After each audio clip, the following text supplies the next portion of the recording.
जिसको कि हम सभी लोग Naukri.com और 99 एकर्स जीवन साथी जैसे बिजनेसेस की वजह से पहचानते हैं। इस कंपनी के Q4 के रिजल्ट्स डिक्लेयर कर दिए गए हैं। इस वीडियो में मैं आपको इन्फोएज इंडिया लिमिटेड के Q4 के रिजल्ट्स का डिटेल एनालिसिस करके दूंगा।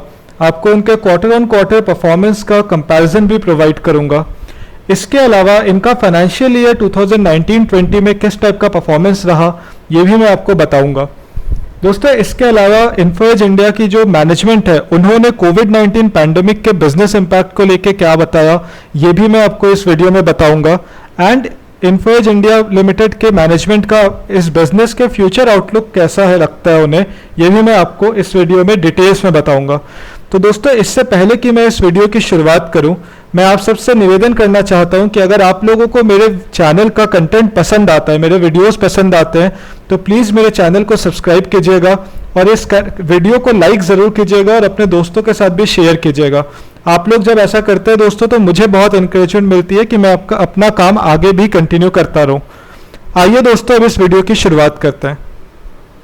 दोस्तों, अगर Q4 के नंबर्स का कंपैरिजन की बात करें तो Q4 2019 में इन्फोएज इंडिया लिमिटेड ने 303.8 करोड़ का टोटल इनकम पोस्ट किया था। वहीं Q4 2020 में इन्फोएज इंडिया लिमिटेड ने 327.5 करोड़ का टोटल इनकम पोस्ट किया है, जो कि अराउंड 7.8% का इंक्रीज है क्वार्टर ऑन क्वार्टर अगर हम कंपेयर करने की बात करें तो। बट दोस्तों, वहीं अगर नेट प्रॉफिट की बात करें तो उसमें काफ़ी ज़्यादा डिक्लाइन देखने को मिला है इन्फोएज इंडिया के केस में। इन्फोएज इंडिया हम सबको पता है दोस्तों कि ये Naukri.com, जीवनसाथी.com, शिक्षा.com और 99 एकर्स.com जैसे बड़े बिजनेसेस चलाती है। एंड ये ऑनलाइन प्लेटफॉर्म पे इंडियन मार्केट में at least only profitable and listed company है।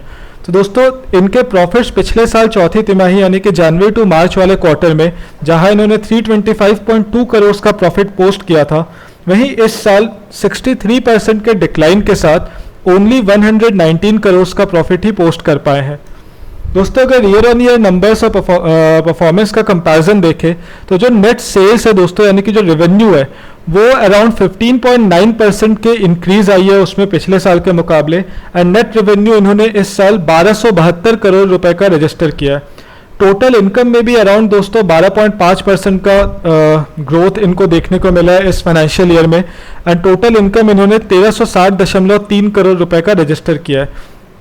तो दोस्तों, फाइनेंशियल ईयर की बात करें तो इस फाइनेंशियल ईयर में अच्छा ही परफॉर्म किया है इन्फोएज इंडिया ने।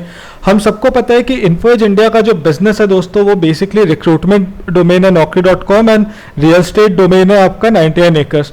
तो ये दोनों ही बिजनेसेस इंडियन इकोनॉमी पे बहुत ज़्यादा डिपेंडेंट है। इंडियन इकोनॉमी अच्छा करेगी तो कंपनीज ग्रो कर रही होंगी, वो रिक्रूट कर रहे होंगे। इंडियन इकोनॉमी अच्छा करेगी तो रियल स्टेट डेवलप हो रहा होगा, लोगों के पास पैसा होगा, लोग रियल स्टेट खरीदेंगे। तो इंडियन इकोनॉमी हम लोगों को पता है कि लास्ट 1-2 साल से थोड़ा सा स्लो डाउन की तरफ थी।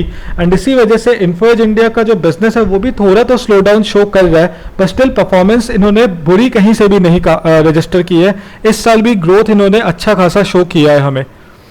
दोस्तों, इसके अलावा Info Edge India recorded billing of 331.9 crore during March 2020 quarter as compared to 360.9 crore in the year ago period. तो दोस्तों, टोटल बिलिंग में अराउंड 10% का डिक्लाइन आया है इन्फोएज इंडिया लिमिटेड के। अगर टोटल फाइनेंशियल ईयर की बात करें तो उसमें अराउंड 7.8% का बिलिंग में इंक्रीज आया है।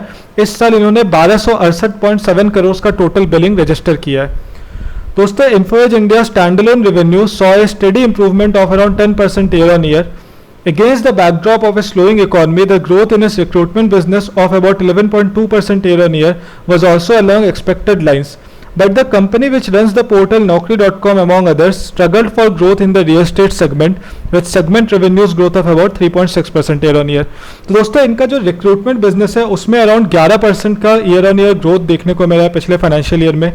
बट इनका जो रियल एस्टेट वाला बिजनेस है उसमें ये लोग ग्रोथ के लिए थोड़ा स्ट्रगल करते हुए दिखे। तो इन्फोएज इंडिया का जो रियल एस्टेट वाला बिजनेस यानी कि 99 एकर्स वाला सेगमेंट ओनली 3.6% का ही रेवेन्यू ग्रोथ शो कर पाया ईयर ऑन ईयर। दोस्तों, इन्फोएज इंडिया के जो CFO है मिस्टर चिंतन ठक्कर साहब, उन्होंने बोला कि we continue to evaluate the unfolding situation of pandemic. The billings were growing around 13% till mid of March in financial year 20 Q4 and it took a hit in the last 2 weeks of the quarter.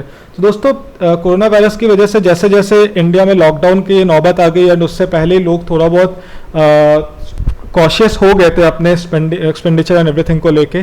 तो इनके जो billing collections वगैरह में अच्छा खासा hit देखने को मिला लास्ट के 2 क्वार्टर में, लास्ट के 2 हफ्तों में मार्च क्वार्टर के, ऐसा मिस्टर चिंतन ठक्कर ने बताया।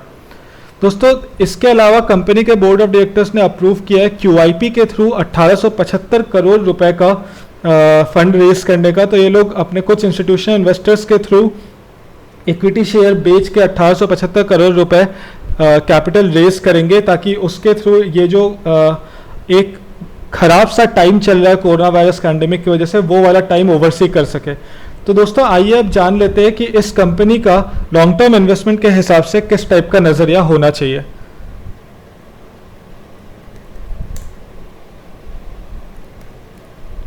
तो दोस्तों इससे पहले कि मैं इन्फो एज इंडिया के नंबर्स आपको बताऊं, मैं बताना चाहूँगा कि पर्सनली मुझे ये कंपनी बहुत अच्छी लगती है। अगर आप इनका बिजनेस देखेंगे दोस्तों, Naukri.com, जीवन साथी, 99 एकर्स, इवन ये लोग, आपने अगर इनका एनुअल रिपोर्ट पढ़ा होगा तो इन्फो एज इंडिया लिमिटेड ने बहुत सारी अच्छे स्टार्टअप्स में भी इन्वेस्ट किया हुआ है। जोमेटो में इनका इन्वेस्टमेंट है, उस्तरा में इनका इन्वेस्टमेंट है। तो दोस्तों इनका जो प्रोडक्ट पोर्टफोलियो है वो बहुत ही डाइवर्सिफाइड एंड बहुत ही अच्छा है। रिक्रूटमेंट डोमेन से लेके personal grooming, home food delivery, matrimonial वाला पार्ट, रियल एस्टेट वाला पार्ट, तो सब कुछ कवर्ड है इनके प्रोडक्ट पोर्टफोलियो में। इसके अलावा इनके पास दोस्तों जो मुझे एक सबसे अच्छी चीज़ इनके Naukri.com के बिजनेस के साथ लगती है वो ये है कि इंडिया में बाहर से भी बहुत कंपिटिटर्स आए हैं।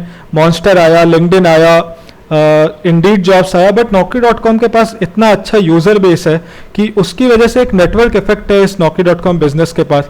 उनके पास रिक्रूटर्स ज़्यादा है ऑलरेडी, इसलिए जॉब सीकर्स ज़्यादा आते हैं, एंड जॉब सीकर्स ज़्यादा है इसलिए जॉब पोस्टिंग ज़्यादा आती है Naukri.com पे। एंड इस नेटवर्क इफेक्ट की वजह से Naukri.com ईयर ऑन ईयर कमाता रहता है और इनके रेवेन्यूज़ ग्रो होते रहते हैं। इसके अलावा दोस्तों आइए एक बार देखते हैं कि लास्ट 7-8 साल में इनके सेल्स रेवेन्यूज़ किस तरीके से ग्रो किए हैं। दोस्तों जैसा कि मैं आप लोगों को बताता हूँ, मैं पर्सनली एक चीज़ जो देखना हमेशा प्रेफर करता हूँ वो सेल्स का ग्रोथ है over a period of year on year. तो इनका अगर आप लास्ट 6-7 साल से ग्रोथ देखेंगे दोस्तों, ऑलमोस्ट हर साल ही इन्होंने अराउंड 10% से ज़्यादा का ग्रोथ शो करके दिया है हर 1-2 साल के अंदर। तो ये मुझे बहुत पसंद आती है इस कंपनी के बारे में कि इन जनरल ओवरऑल इनका ईयर ऑन ईयर जो ग्रोथ है वो अच्छा खासा आता रहा है सेल्स का। तो इससे हमको ये ज़रूर समझ में आता है कि इस कंपनी के प्रोडक्ट्स को एक्सेप्टेंस बहुत मिलता है मार्केट में। इसके अलावा दोस्तों इनका बैलेंस शीट मुझे बहुत हेल्दी टाइप का लगता है कि आप देखिए इनके रिजर्व्स अराउंड 2073 करोड़ के हैं, डेट बहुत ही कम है, पहले 1 करोड़ का था, अभी 77 करोड़ के डेट दिखा रहे हैं ये।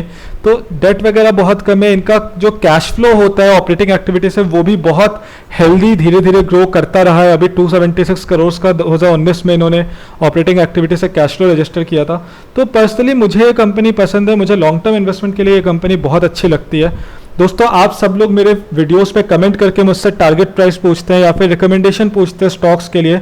मैं हमेशा आपको ये बताता हूँ कि मैं कोई भी स्टॉक रिकमेंड नहीं करना चाहता, मैं आपको एक रिसर्च के लिए कंटेंट प्रोवाइड कर रहा हूँ, बट फाइनल रिसर्च आपकी खुद की होनी चाहिए दोस्तों। क्योंकि आज हो सकता है कोई कंपनी मुझे पसंद है, हो सकता है 6 महीने बाद मुझे वो कंपनी में कोई ऐसा चेंज है जिसकी वजह से ना पसंद लगे वो मुझे कंपनी, बट ज़रूरी नहीं है कि तब मैं आपको जाके वो चीज़ बता ही पाऊँ। तो अभी मैं कोई चीज़ आपको रिकमेंड कर दूँ और बाद में मैं खुद उस कंपनी से निवेश अपना हटा लूँ एंड आपके पैसे खराब हो जाए, ये मैं नहीं चाहता। तो मेरे चैनल पर मैं कभी भी आपको रिकमेंडेशन किसी कंपनी के लिए नहीं प्रोवाइड करूँगा या टारगेट प्राइसेस नहीं प्रोवाइड करूँगा दोस्तों। तो दोस्तों अगर आप लोग को ये वीडियो पसंद आया तो प्लीज़ इस चैनल पर सब्सक्राइब कीजिए और इस वीडियो को लाइक कीजिएगा। धन्यवाद।